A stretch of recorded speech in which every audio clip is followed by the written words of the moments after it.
Hello, kamusta tayo lahat? I praise my Father, the Creator of heaven and earth, Yahweh, for His great love for us. He first loved us. Una niya tayong minahal, bago natin siya mahalin, una pa tayong minahal ng tatay natin. And I worship Jesus Christ, my Savior, the Emmanuel, the only one who redeemed us by His precious blood, si Jesus Christ, the name above all names. Mahal na mahal tayo ni Almighty Father, mahal na mahal tayo ni Jesus Christ, and so all the heavenly beings, mahal din tayo. Excited din sila sa muling pagbabalik ni Jesus Christ dito sa mundo. Kasi ibig sabihin nun, lahat na ng mga anak ni Almighty Father magkakasama na. Hindi na magkakahiwalay. For now, hindi natin kasama yung mga brethren natin na nauna na. At hinihintay nila tayo, hinihintay nila yung pababa ni Jesus Christ dito sa mundo para makumpleto na tayong lahat.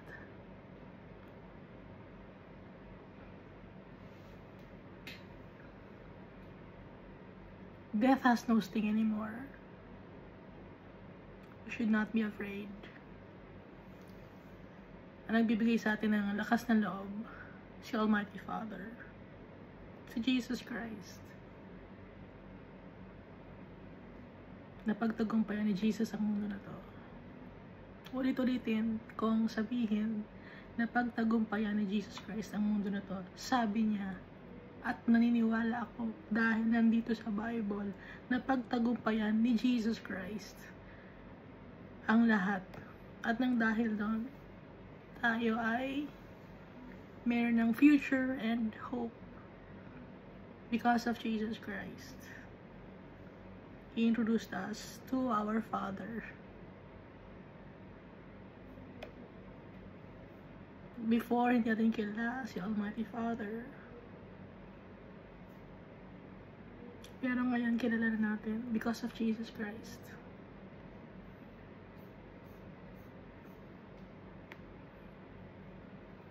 Yung traits and characteristics ni Almighty Father: pure holiness, righteousness, justice, truth, goodness. He's merciful, He's loving, amazing, awesome, and lahat na mga magagandang words. At may mga words na hindi pa natin naiimbento. Ganun kabait si Almighty Father. He's powerful. At kung ano si Almighty Father, ganun din si Jesus Christ. Dahil si Jesus Christ, binigyan ni Almighty Father ng power and authority. Na nabasa natin, no? Na the man clothed in linen na may inkhorn, si Jesus Christ na mag-judge sa atin sa last days. So last time we read Obadiah, the book of Obadiah, na isa lang ang chapter. So vision ang ipinakita ni Almighty Father kay Obadiah. Hindi nakita ni Obadiah si Almighty Father. Ang pinakita ni Almighty Father ay vision. Ang vision na pinakita niya concerning the people of the world. Yung Edom, no? Itong Edom ay si Esau. At alam natin kung anong ginawa ni Esau, pinagbenta niya o binenta niya ang kanyang birthright para lang sa pagkain. Napakaliit ng presyo ng birthright ang pagkakabenta niya.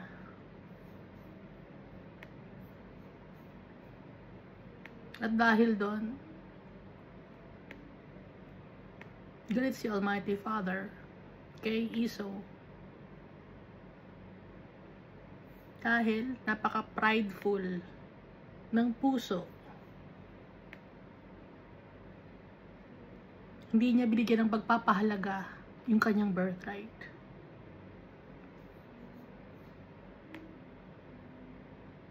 So tayo bigyan natin ng pagpapahalaga yung birthright natin. Ano yung birthright natin? Tayo, mga anak tayo ni Almighty Father.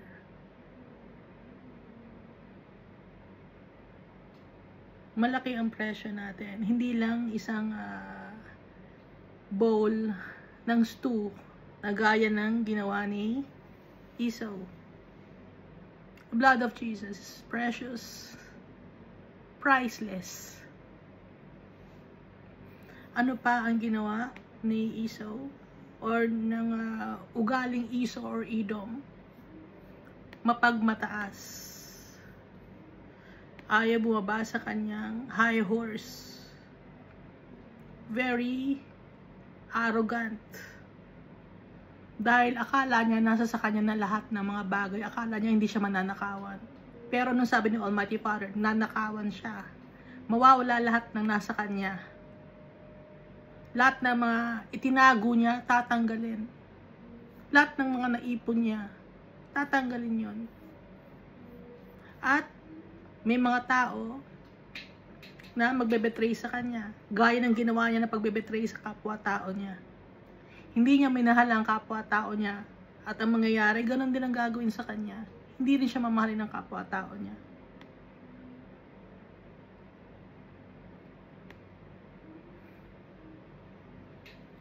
Naging bystander lang siya. Ano yung bystander? Doon galing yung word na standby. Standby. Bystander. Yung nakatingin lang. Walang ginagawa. Nagchichismisan lang, nakatingin lang kung ano nangyayari. Ganon ang ugaling Esau or Edom. Hindi man lang tumulong. Hindi man lang nagbigay ng malasakit. Kundi anong ginawa? Nagyabang pa. Ikaw kasi, ganyan ang ginawa mo. Sinisi pa ang mga nasasaktan ng mga tao. Sinisi pa yung mga nakaranas ng calamities. Hindi tinulungan. Ano ngayon ang gagawin ni Almighty Father? Paparusahan ni Almighty Father ang mga tao na walang malasakit sa kanyang kapwa-tao. Ang mga tao na mayayabang. Paparusahan ni Almighty Father. Ibabalik sa kanya ang kanyang ginawa. Anong sabi sa verse 16 ng Obadiah? For as you drank on my holy mountain, so shall all the nations drink continually. Yes, they shall drink and swallow, and they shall be as though they had never been. Yung mga ginawa nilang actions, may consequences yun. May repercussions yun. Napaka-painful ng repercussions. Pero anong mangyayari sa mga tao nagtitiwala kay Almighty Father? Sila ang magmamay-ari ng lupain. Anong lupain yon? Ang earth.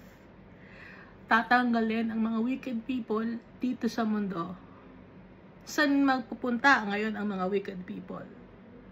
Ang mga wicked people, yung kanilang kaluluwa, mapupunta sa impyerno. So, asa na ngayon ang katawan nila? Siyempre, sa Book of Revelation, magkakaroon ng Great Harvest.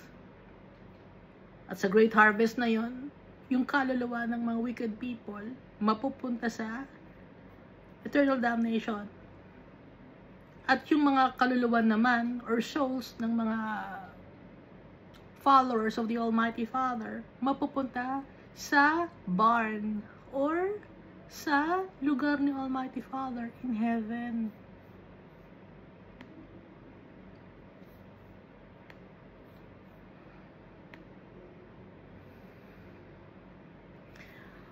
Ang the house of Jacob, no? shall be a fire, and the house of Joseph a flame.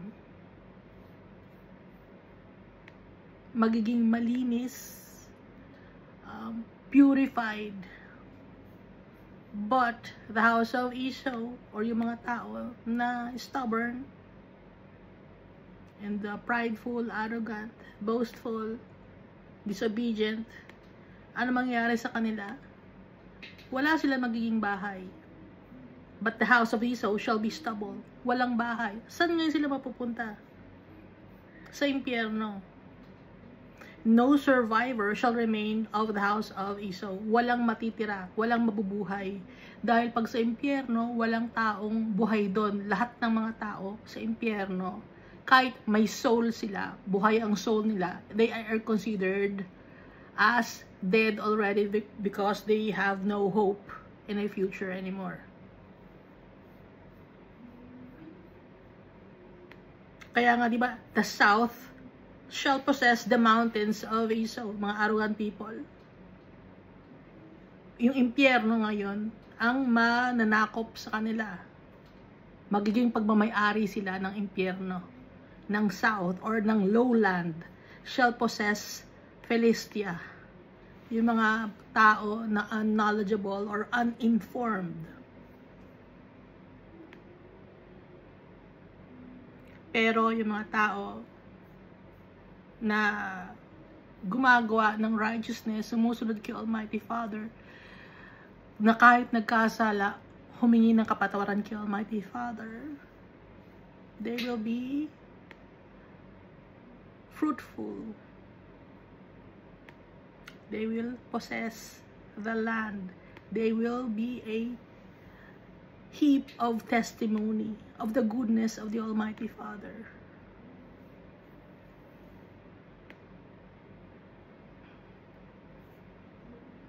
So, ang mundo na to ay isang testing site. No? As far as Zarephath. Zarephath means place of refinement, smelting place, place of trial. Ito ang mundo yon, testing site. Nabanggit natin dati, di ba? Lagi natin binabanggit na ang mundo na to ay testing site.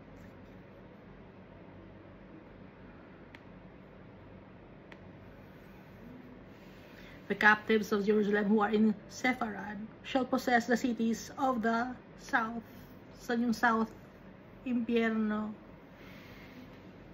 Pag sinabing north, coming from the north, coming from heaven. Verse 21. Then saviors shall come to Mount Zion. Sino yung mga saviors na yon? Yung mga saints. To judge the mountains of Esau, and the kingdom shall be the Lord's. So, nabasa natin sa 1 Corinthians chapter 6, no?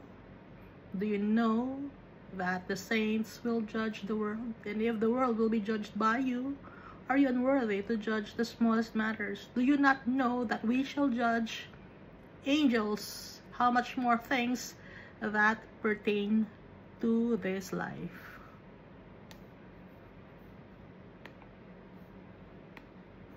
So, yun yung book of Obadiah.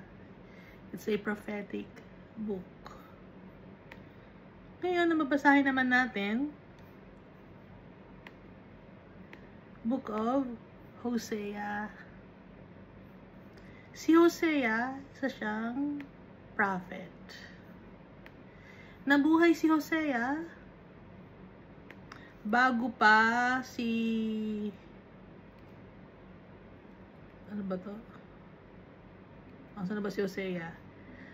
Nabuhay si Hosea bago pa si Jeremiah, Ezekiel, Habakkuk, Nahum, Daniel. So, mas matanda si Hosea sa kanila. Hindi nila naabutan si Hosea. Ang counterpart ni Hosea, si Isaiah, at saka si Micah. Kasi si Hosea, nakatira siya sa may kingdom of Israel. Pero itong si Isaiah at saka si Micah, no? Sila yung magkasama, sila yung parehong prophet ng time na yun, sila ay nakatira pareho sa Judah. Kasi nga, nung time na to ay magkahiwalay pa ang Judah at ang Israel. So, dalawang kingdom pa.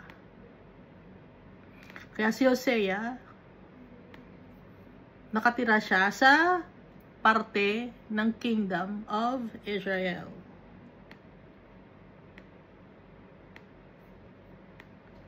So, basahin natin. Ang ibig sabihin pala ng Hosea is salvation.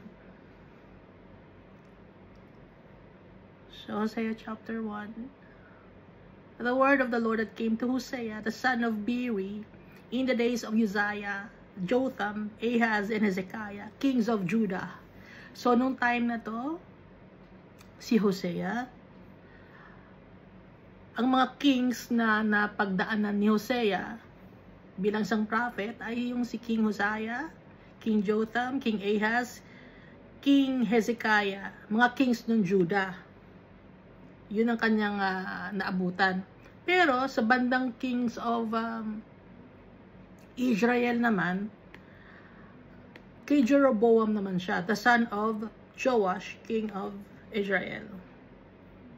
Kaya dalawa, king of Judah at king of Israel. Dahil nung time, ulitin ko, nung time nung dalawa pa ang kingdom, so, nung king of Judah, mga kings of Judah na naabutan niya ay si Uzziah, Jotham, Ahaz, and Hezekiah.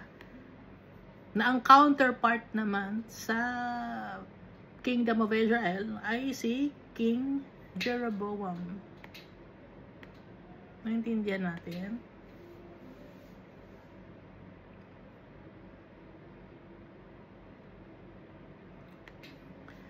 Si Jeroboam, si Zechariah, King Zechariah, no? King Shalom, King Menahem, King Pekahiah, King Pekah, no? Pero pag sa, ano naman, sa, yun yung sa Kingdom of Israel. Pero pag Kingdom of Judah naman, naabutan niya si King Amaziah, King Uzziah, King Jotham, King Ahaz, King Hezekiah.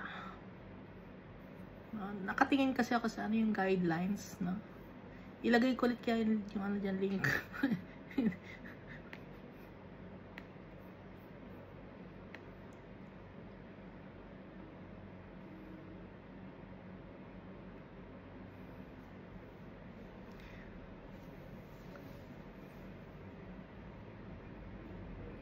Kasi nung time ni Moses, walang king nun. Ang naghahari, si Almighty Father. Siya ang uutos kay Moses. Tapos, after ni Moses, sino ang naging kausap ni Almighty Father? Si Joshua. No? After ni Joshua, nagkaroon na ng mga, after ba ni Joshua yun, nagkaroon na ng mga leaders, until dumating yung time na nag-request na ang mga tao ng formal na king. Saka doon dumating si King Saul. After ni King Saul, si David. After ni King David, si Solomon. After ni King Solomon, nahati na ang kingdom because of the sins of King Solomon. No?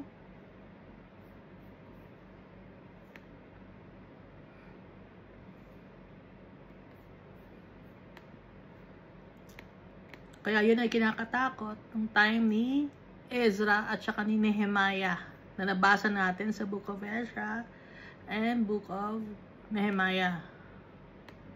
So, balikan natin tong Hosea. Ang dami na natin nababasa, no? Pa kayo natutuwa. Pero kayo baka alam na ninyo, no? Ako kasi hindi. Aminado ako hindi. Kaya, pag nagbabasa ako, sinasabi ko, sabay-sabay tayo natututo. Pero baka kayo, alam na ninyo.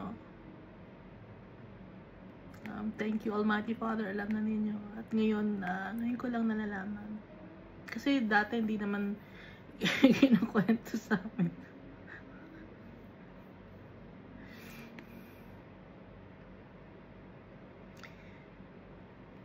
Kasi malalim pala ang ibig sabihin. Kaya nasa Bible to. Hindi lang ito basta istorya. Malalim ang ibig sabihin.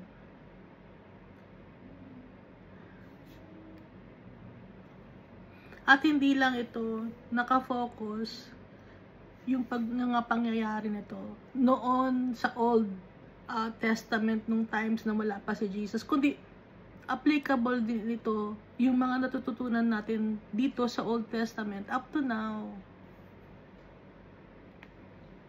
At alam natin na may prophecy na hindi pa nangyayari na nandito sa Old Testament na nagve-verify sa New Testament.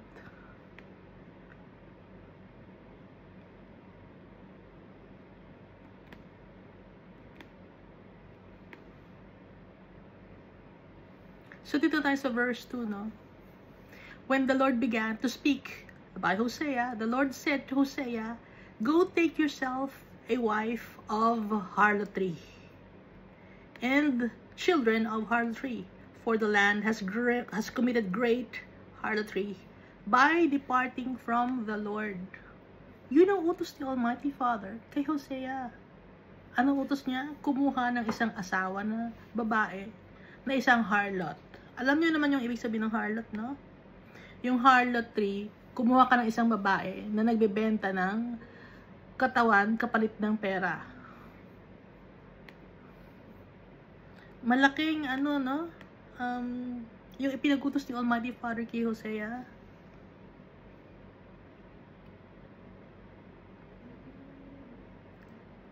Malaking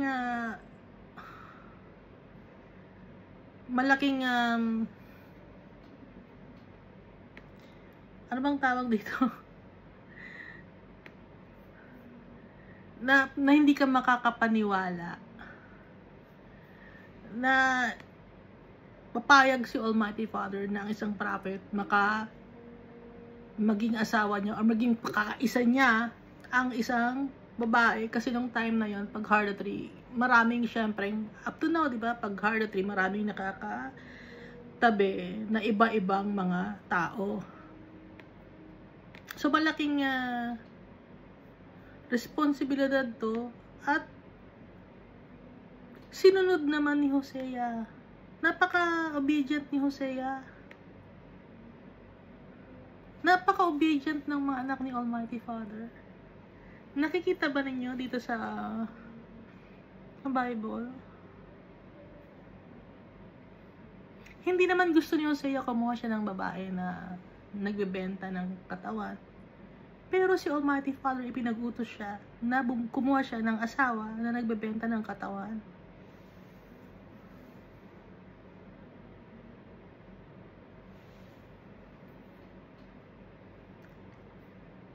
Kung iisipin mo, napaka-unreasonable naman. Bakit, kung mag-aasawa lang si Hosea, bakit yung nagbebenta pa ng sarili niya sa ibang mga tao, marami may nakasama na naman ng katabi? Bakit hindi pa yung babae na walang naging asawa or walang naging katabi pa? Bakit harlotry kino-considered na madumi, no? Yun ang utos ni Almighty Father kay Hosea. Ngayon, balikan natin yung mga tao na nagtiwala kay Almighty Father. Si Abraham. Ano ang ipinagutos ni Almighty Father kay Abraham? Umalis ka dyan sa land of Ur. Anong gagawin ni Abraham? Umalis sa land of Ur. Lilipat sa ibang lugar. Bibigyan kita ng lupain. Nung time na yun, nakita ba ni Abraham si Almighty Father? Hindi. Pero because of his faith, sinunod niya si Almighty Father. Si Zechariah, sinabi ni Almighty Father kay Zechariah na magiging mute ka, hindi ka makakapagsalita. At namatay yung asawa ni Zechariah, hindi niya masabi ang kanyang mga nararamdaman. May ibig sabihin tong mga to. Kaya ginawa ni Almighty Father. Okay? So yun ang nangyari kay Zechariah, di ba? Natandaan natin. Ngayon, si Jeremiah naman, isa sa mga pinagawa ni Almighty Father kay Jeremiah, magsuot ng yoke. Yung kahoy na parang sa mga animals. Parang sa donkey, isuot yon. So, ang tagal suot-suot ni Jeremiah yon. Suot-suot niya yon. Bigatin, burden, ibig sabihin nun.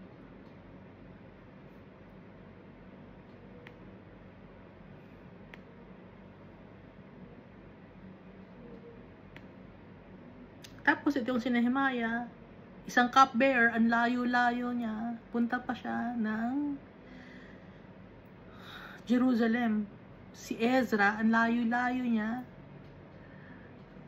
ang tagal ng travel time, punta ng Jerusalem.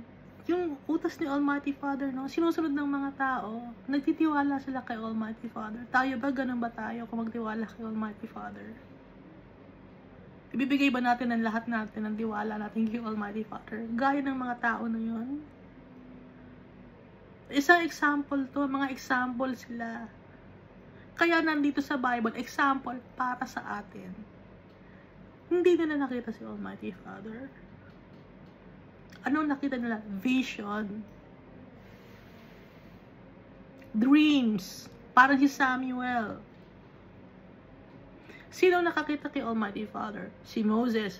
Pero nakita lang ni Moses, likod lang, nabalikat lang ni Almighty Father. Si Joshua, hindi rin. Pero, nakikita nila yung miracles na ginagawa ni Almighty Father. Kaya nagtitiwala sila. Nararamdaman nila, alam nila sa puso nila. Gaya nitong si Hosea. Kaya sinunod niya si Almighty Father. Kumuha siya ng isang harlot as a wife. Si Esau, ibinenta niya yung kanyang birthright dahil lang sa pagkain. No? Ang isang harlot, ibinenta mo ang iyong katawan para makakain ka. So parang ganun din si Esau. Ibinenta niya yung kanyang yung bagay na mahalaga para lang sa isang maliit na bagay. Ang isang harlot, ibinenta mo ang iyong dignidad para lang sa isang maliit na bagay.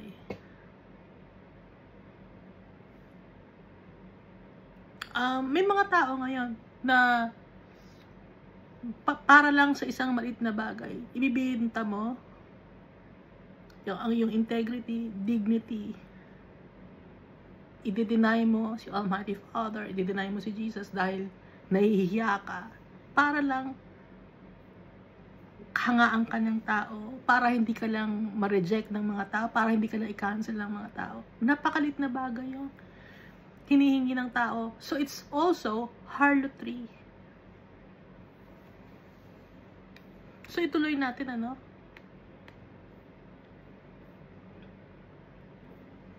Go take yourself a wife of harlotry and children of harlotry, for the land has committed great harlotry, or spiritual adultery, by departing from the Lord.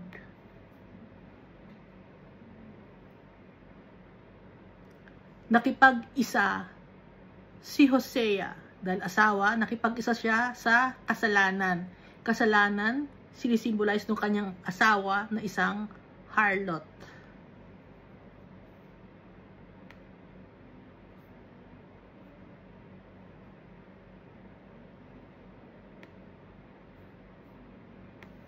Ipinaparamdam ni Almighty Father sa kanyang mga prophets, sa kanyang mga people, yung nararamdaman niya.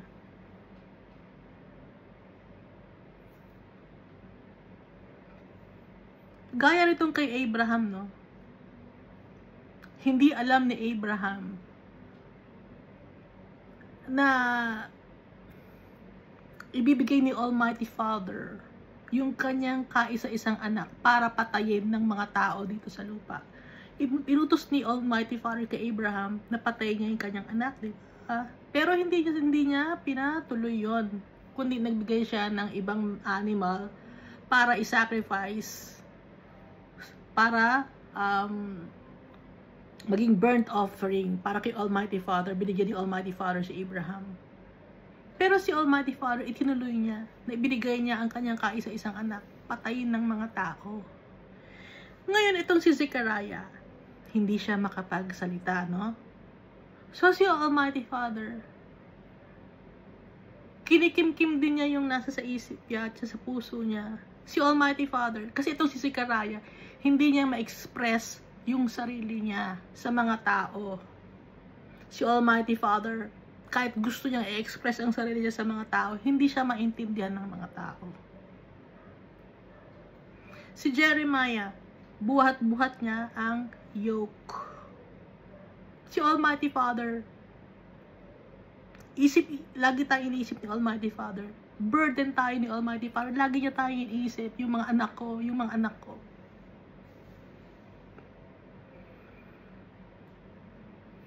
Ganun kamahal yung Almighty Father tayo.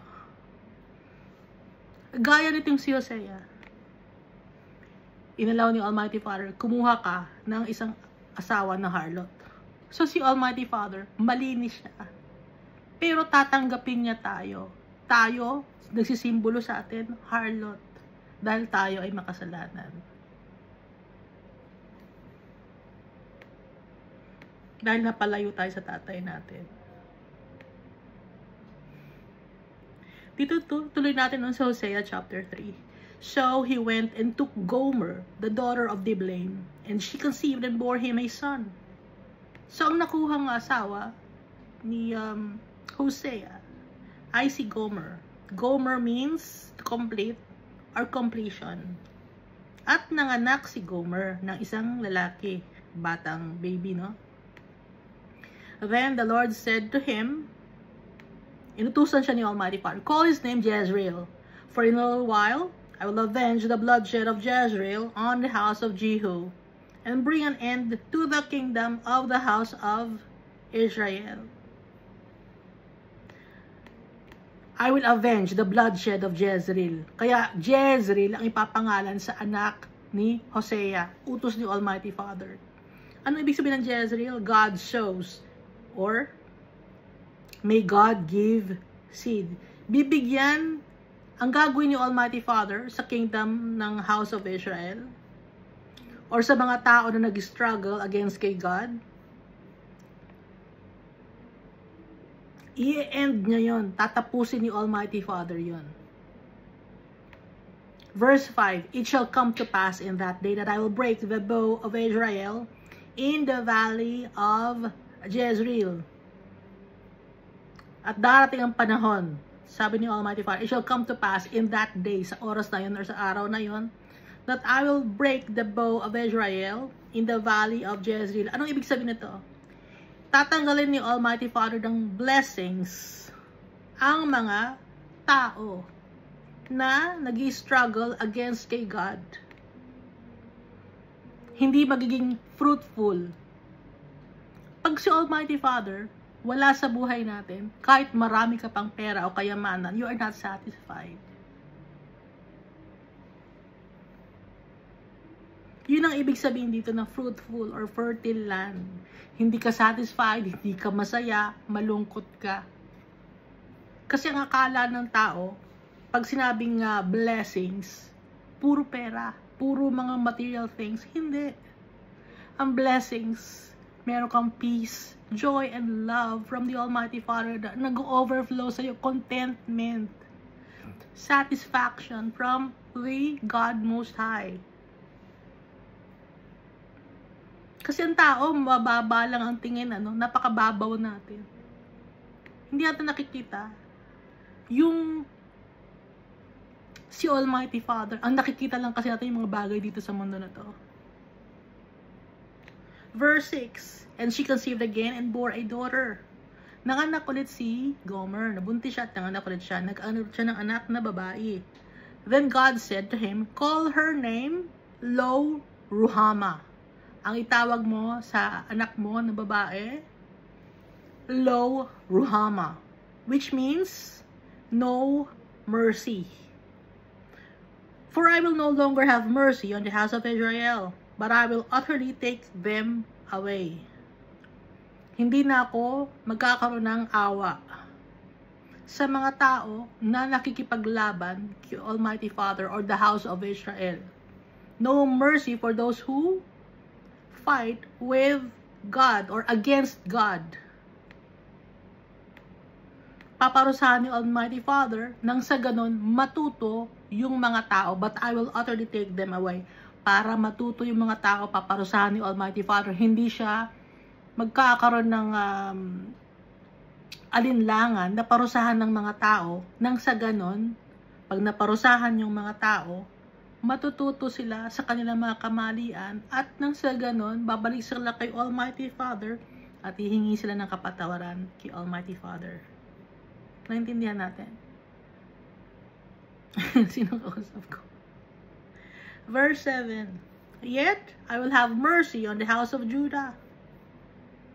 Pero, magkakaroon ako ng awa on the house of Judah. Ano yung house of Judah? Ano nga ibig sabihin ng Judah? Magkakaroon si Almighty Father ng awa sa mga tao na grateful kay Almighty Father at pinupuri siya at pinasasalamatan siya. Kaya importante na lagi tayong magpasalamat kay Almighty Father. Lagi natin siyang purihin, lagi natin siyang kausapin. At makita sa gawa natin si Almighty Father sa buhay natin. Si Jesus Christ makita sa atin. Kailangan mabago yung puso natin. Ang makakapagbago lang ng puso natin si Jesus Christ, si Almighty Father. Kaya sabi dito sa verse 7, yet I will have mercy on the house of Judah. Doon sa mga tao na nag-grateful kay Almighty Father, nagpapasalamat, nagpapakumbaba kay Almighty Father. I will save them by the Lord their God, and will not save them by bow, nor by sword or battle, by horses or horsemen. So si Almighty Father ang magsasave sa kanila. Hindi niya paparusahan. And will not save them by bow, nor by sword or battle, by horses or horsemen. Kasi nga, yung mga tao na to ay magkakaroon ng awa si Almighty Father sa mga tao na to dahil sila ay lagi nagpapasalamat, pinupuri si Almighty Father, at nakikita yon sa kanilang gawa at sa kanilang mga puso. Isa-save sila ni Almighty Father, hindi sila mapaparusahan. Verse 8, now when she had weaned Lo-Ruhamah, nung hindi na umiinom ng milk, no? Si Lo-Ruhamah, malaki na si Lo-Ruhamah, yung pangalawang anak. Dahil yung unang anak ay nalalaki ay si Jezreel, yung pangalawang anak ay si Lo-Ruhamah. She conceived and bore a son. Nabuntis na naman itong si Gomer. Nanganak na naman siya ng lalaki. Verse 9. Then God said, call his name Lo-Ammi, for you are not my people, and I will not be your God. Itawag mo sa anak mo na pangatlong anak mo na lalaki, Lo-Ammi, which means not my people. For you are not my people, and I will not be your God. Sabi ni Almighty Father. Para yun sa mga tao na disobedient. Verse 10. Yet the number of the children of Israel shall be as the sand of the sea, which cannot be measured or numbered. Pero ang mga anak ng Israel, madami. Parang mga buhangin sa dagat na hindi kayang sukatin or bilangin. At darating ang panahon, in the place where it was said to them, you are not my people, there it shall be said to them, you are the sons of the living God. Paano nangyari yon? Una sinabi ni Almighty Father, you are not my people, Lo-Ammi. Pero, ang mangyayari ngayon, yung mga tao na yon, magiging sons of the living God. Darating ang panahon, they will be the sons of the living God. Paano nangyari yon? Samantalang dito sinabi, di ba?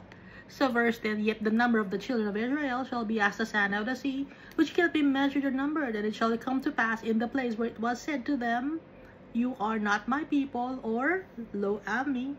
There it shall be said to them, you are the sons of the living God.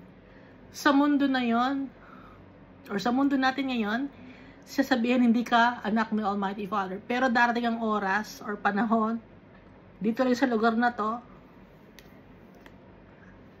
tatawagin ka na you are the sons of the living God. Paano nangyari yun? Anong sasagot? Siyempre, no? Dito sa may Acts chapter 10 verse 13 to 15. Ito si Peter to, no?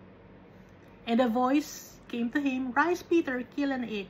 But Peter said, no, not so, Lord, for I have never eaten anything common or unclean.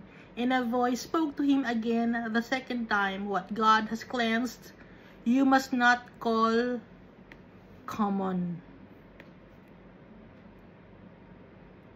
So, ibig sabihin nun, pinapatawad na ni Almighty Father. Tanggap na niya ang mga tao, mga Gentiles.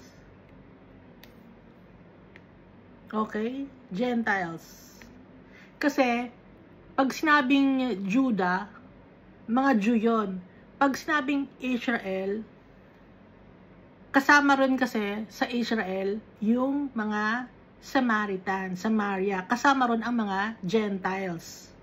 Okay? Naiintindihan ba natin?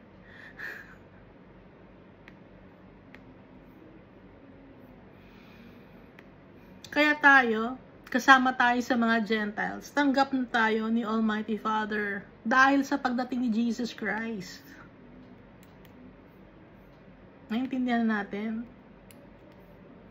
Dati, hindi kayo sons of the living God. Ngayon, sons na kayo ng living God. Why? It's because of Jesus Christ na nabasa natin dito sa Acts chapter 10. At dito din sa John chapter 4, no, verse 21. Jesus said to her, woman, sa Samaritan woman, believe me, the hour is coming when you will neither on this mountain nor in Jerusalem worship the Father. So itong babae na to ay isang Samaritan, ibig sabihin, hindi siya Jew. So masisave na, Gentile siya eh.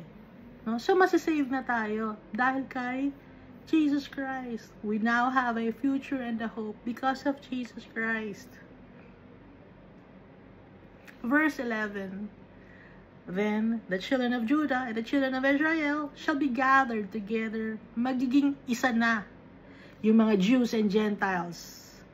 They will be gathered together and appoint for themselves one head. Magkakaroon sila ng isang leader. Sino yung leader natin? It's Jesus Christ. And they shall come up out of the land. Aalis sila sa land. For great will be the day of Jezreel. Ano nga ibig sabihin ng Jezreel? For great will be the day of Jezreel. For great will be the day of the seeds of the Almighty Father. Mga itinanim ni Almighty Father. Mga ginawa ni Almighty Father. Tayo, creation tayo ni Almighty Father, yung souls natin, and our bodies, our God created it. Tayo, yung mga anak ni Almighty Father, nagtitiwala sa Kanya, at may pananampalataya sa Kanya. Naintindihan na natin? Kaya, unfaithful wife, or harlot ang kinuhang pinigay ni Almighty Father na asawa kay Hosea, sinisimbolize yun na tayo ay kahit hindi tayo nagbenta ng katawan, ano? Pero anong binenta natin? Nagkasya tayo, naibenta natin yung dignidad natin, yung integridad natin, nagsinungaling tayo, nakagawa tayo ng kasalanan kay Almighty Father. We were unfaithful. Pero, magiging kaisa tayo ni Almighty Father dahil papatawarin niya tayo. Magiging malinis tayo dahil kay Almighty Father Dahil kay Jesus Christ na ipinadala niya sa atin na malilinis tayo ng dugo ni Jesus Christ.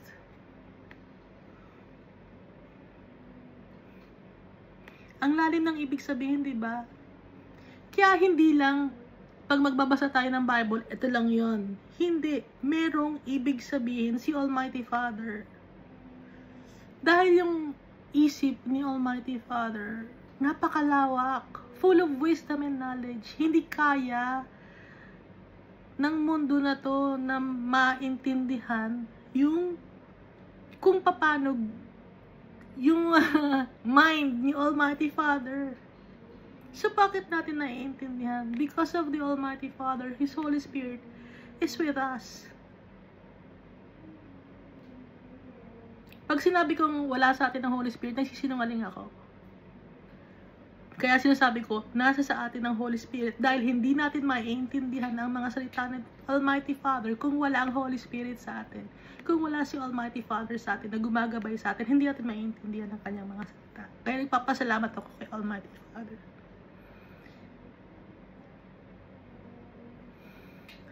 Dahil yung mind ko, limited lang. Limited lang ang mind ko.